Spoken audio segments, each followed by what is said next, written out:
Bonjour et bienvenue dans le monde du rugby. This is the Rugby World Crunch, and this week it's a double crunch. Playoff rugby is upon us, the stakes just got higher. Last week was a bye week, but what happened on the build-up to the third round?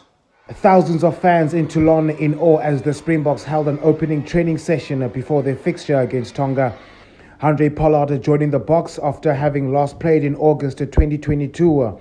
Getting his first start against Tonga, looks like he hasn't lost his kicking juice. Boots. Springboks securing the 5 points for the playoffs.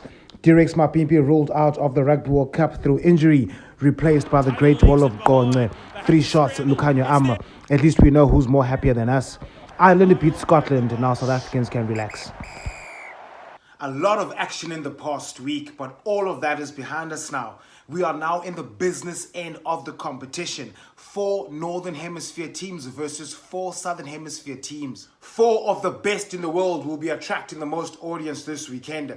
2 Southern Hemisphere teams are expected to go through, but what if an all-European semi-final? Yeah, the clock is ticking. Who's going home this weekend?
Those are the 8 teams looking to maintain their Rugby World Cup ambitions.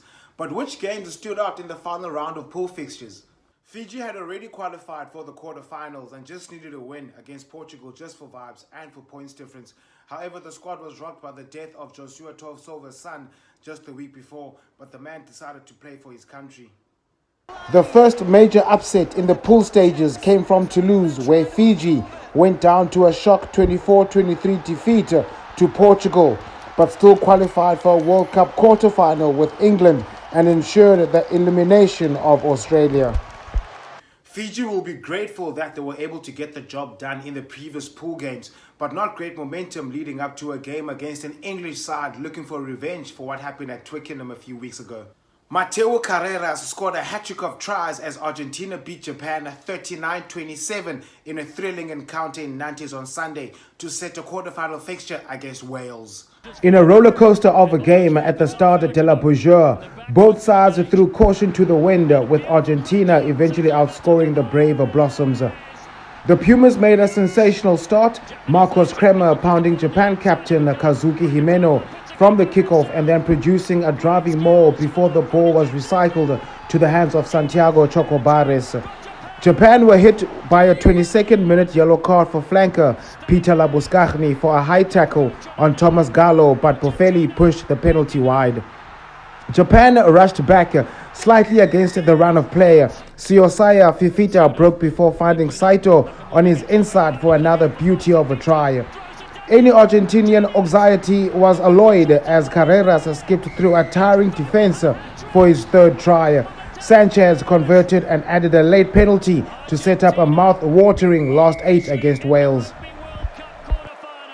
The plot thickens, and as much as Argentina may have had a very slow start to their campaign, but they are through to the last 8. Vamos los Pumas. England captain Owen Farrell said they were scrappy as they came back to edge Samoa 18-17 after trailing by 9 points with half an hour to play. Farrell kicked 2 penalties and a conversion in Lille as he broke Johnny Wilkinson's points record for the country before this weekend's quarterfinal against Fiji. England head coach Steve Borthwick started Owen at centre outside George Ford in hopes of adding creativity in the midfield.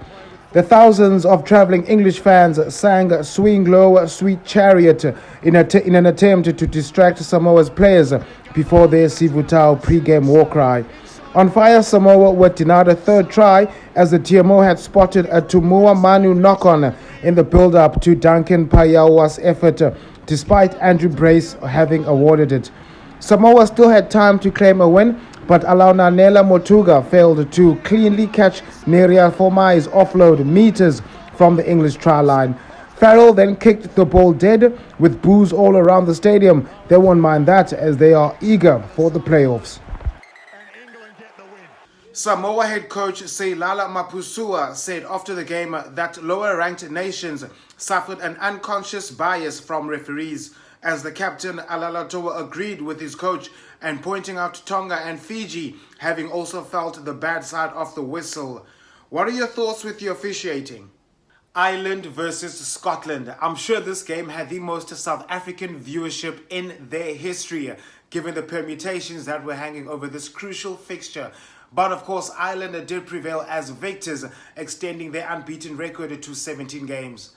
The record-extending 17th Test victory pitches Ireland into a repeat of the 2019 quarter-final with the three-time champions, the All Blacks.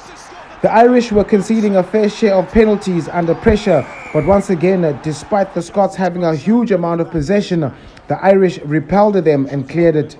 Scotland head coach Gregor Townsend was out of his seat in a fury when a touch was not called, as Ireland fullback Keenan looked to have his foot on the line when he caught the clearance.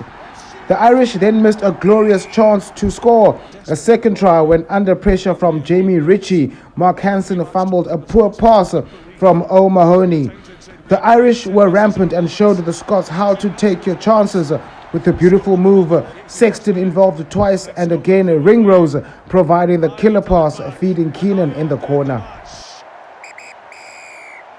Ireland have come to the quarterfinals unbeaten, and Johnny Sexton being the Irish all-time points scorer and being number one in the world. Are they going to taste defeat in this tournament? Well, we'll find out. It was indeed a great pool stages in this French Rugby World Cup. We did experience drama, we did experience anxiety, controversy and upset. But the show has to go on as we have reached the business end of the tournament. It's the quarterfinal and these are your fixtures. It's crunch time. Wales versus Argentina sets us underway on Saturday at 5 p.m. And it's the repeat of the 2019 quarter-final bout between Ireland and the All Blacks on Saturday at 9 p.m. Sunday blockbuster between England and the potent Fiji side at 5 p.m. Then it's the defending champions, the Springboks, against the host of France at 9 p.m. It's crunch time. Those are the fixtures in this upcoming quarterfinal in the Rugby World Cup. Well, that's it for today. See you next week after the quarterfinals. Don't forget to like, share, subscribe, and comment below. Cheers.